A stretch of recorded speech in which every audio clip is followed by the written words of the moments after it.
Blood News Updates. Mga balita ngayon, Blue Ribbon hearing sa flood control itutuloy sa November 14 kung maibalik si Lacson bilang chairman.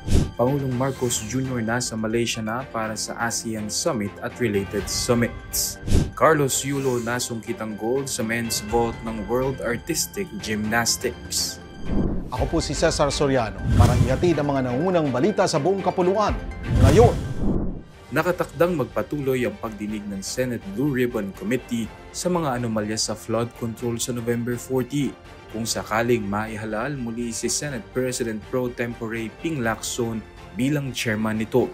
Magre-resume ang sesyon ng Senado sa November 10 kung kailan pagdedesisyonan kung sino ang mamumuno sa nasabing komite. Ani Lacson kung siya ay mai-re-elect, iimbitahan nito ang isang very important witness at ang dating surprise witness na si Orly Guteza sa susunod na pagdinig para umano mapabilis ang pagsasampa ng kaso sa ilang politiko, DPWH officials at mga kontrakto.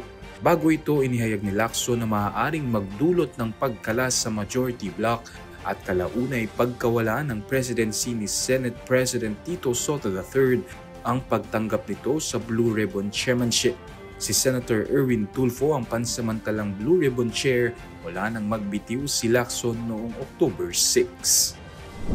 Nasa Malaysia na si Pangulong Ferdinand Marcos Jr. para lumahok sa 47th Association of Southeast Asian Nations o ASEAN Summit and related summits. Sa kanyang departure speech kahapon, binigyang diin ng Pangulo ang dedikasyon ng administrasyon na palalimin ang regional cooperation at maisulong ang kapakanan ng bawat Pilipino at buong Southeast Asian community.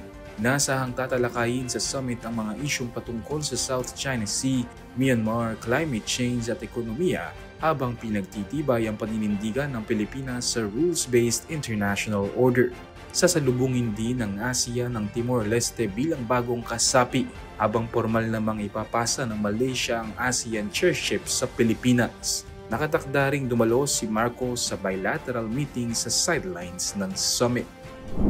Muling ipinamalas ni two-time Olympic gold medalist Carlos Yulo ang angking galing nito matapos makamit ang gold medal sa men's vault category ng World Artistic Gymnastics Championships sa Jakarta, Indonesia kahapon October 25. Nakapagtala ang 25 taong gulang na Pinoy athlete ng average na 14.866 points at naungusan ng pambato ng Armenia na si Artur Davtyan para mabawi ang world title na huli nitong napanalunan noong 2021. Bago ito ay nakamit ni Yulo ang bronze medal sa floor exercise. Sa kabuuan, 3 world titles na ang hawak ni Yulo, kabilang ang floor exercise sa Stuttgart, Germany noong 2019.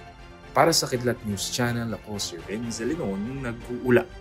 ako po si Cesar Soriano kasama nyo sa bawat pagbuto ng balita.